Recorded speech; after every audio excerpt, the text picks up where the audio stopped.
A while back I bought this on-stage adjustable throne from a musician's friend so I could use it when gigging out with my keyboard.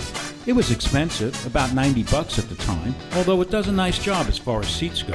But for gigging it has its problems. It doesn't fold up very much and it's kind of cumbersome. So I used it as a guide and I came up with my own. It works just as well as the on-stage unit, but it cost about a third as much to make. And it's very transportable. In fact, even a child can do it.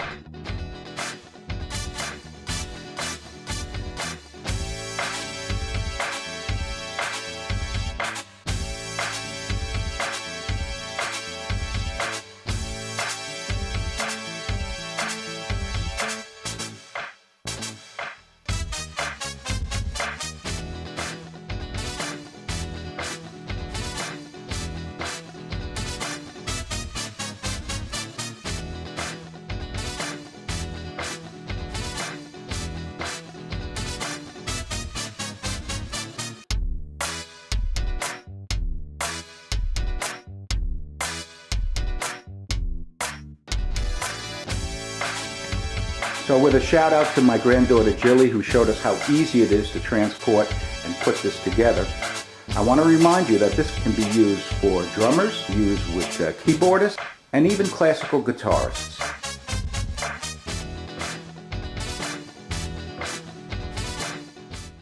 So this is one of two pieces that'll serve as the front and the back of the bass. It's the 1/4-inch piece, but notice that I placed another 1/4-inch piece and glued it on like that. The sides come in two pieces like this. And again, you notice I cut another piece and glued it on here. But I've offset it a bit so that the front or the back can fit in like this. This is the seat. I formed the seat from two pieces that I glued together, and I made a 13-inch square, and then I found the center and made a 6.5-inch arc like this and cut this out and sanded it smooth. This is the back. Sort of acts like the back of a chair when you're sitting down. This will slide in to a receptacle to hold it in place, and there will be a backrest right here. You notice that in addition to cutting this out, I also placed two 1/4-inch sections here to act as the piece that will slide into the guide. And these are the guides. I have one here, and I have its mirror image here. I created these using 3 pieces of 1/4 inch here, these being smaller than this, and then another 2 pieces right here to form these 2 channels. And you notice this is the mirror image. So when I place these on the back of the seat, they'll sit in like this, and this can slide in and out. Now I've left this part unpainted, you notice, because I'm going to put paste wax on here and buff it up so it'll slide nice and smoothly. And I'm going to do that on these mating surfaces as well. I made up a little gauge that is the thickness of the seat, and when I glued this up, I used this gauge so that it will fit in and keep the seat in place while I'm sitting on it. You'll notice that I already glued the left bracket onto the back 2 inches from the end. Now what I'm going to do is position the brace, the next bracket, make sure with my little gauge that it's at the right height here, and then glue it on so that this will slide in and out easily. Okay, I've glued on the right bracket, Let's see how everything fits. Nice fit. Slides right in. You'll also notice that I placed a 1/4 inch thick MDF piece over here, and this is a stop so that this piece cannot go any further than right here. You'll also notice that I attached the back support, and that supports your back when you're sitting on the throne. I've finished all of the pieces. Here are the 4 half-side pieces, all 4 of them. And you notice that I haven't finished the backs, because when this goes together, you'll never see the back. Here's the front of the base, and here's the rear of the base. Here is the seat. You notice I didn't paint this part because this piece is going to be glued on here and fit into the base. So now, in order to assemble all of this, we're going to use a series of hinges. And rather than buy separate hinges, I bought a 4-foot long section of continuous hinge. This is a better hinge and is actually much more economical, but it does require some machining.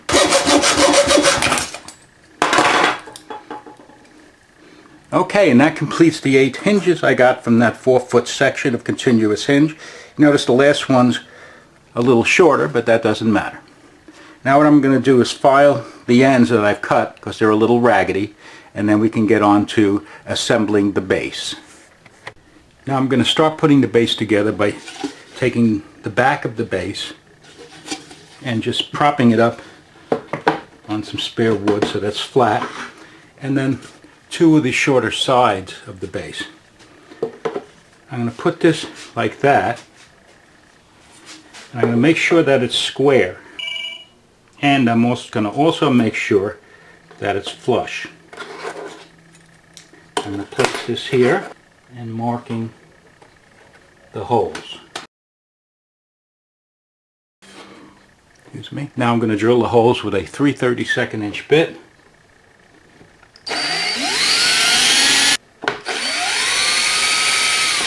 Okay, now I'm going to attach the brackets. Let's see if we're still okay. We're still okay. And as you see now, this folds in like this and folds out. I have the front and the back base elements temporarily clamped together. Now I'm going to take some duct tape and put it on here to form a duct tape hinge. There we go. Trim this off, and now you see how this serves as a hinge to close this up. And do the same thing on the other side. Now I've completed putting the tape on both sides, as you can see, and this folds up very nicely. Now I'm going to take this piece that will be attached to the bottom of the seat, and I'm going to size it to here. So while my dogs are barking up a storm upstairs, I'm going to show you what I did. I took this piece, I cut it to size, and also know that I made a 45-degree cut, 3/4 inches on each side, so that this doesn't interfere with the hinges. Now the next thing I have to do is attach this piece to the seat. I've mounted this piece onto the bottom of the seat. I've centered it along this dimension, and I've set it back 5/8 of an inch from this end. I've also chamfered this edge and all the edges around here. So let's see how this works. First, let me take the back support and place it on the base. Now we take this piece and slide it inside the cavity here, push it forward and push down, and it's there. You notice I have added a little cushioning support to the back here, and let me show you where I got that from. I had some old 2x2 foam floor tiles, and I cut pieces out of those foam tiles to make foam supports. The one I already showed you is on the back. I also cut one out so I can put it right on the seat and have a nice cushion. Let's take a look on the back here. And notice I placed 2 more pieces of 1/4" MDF. Let me show you what they're for. I've placed the hook portion of Velcro on those 2 pieces that I had just added to the back of the throne, and I placed the loop portions on the bottom of the seat. So now I can put these like this, and it will stay secure while I'm transporting it. In addition, if I take the backrest and I do it backwards and put it on, I now have a nice compact carrying system for which to transport this.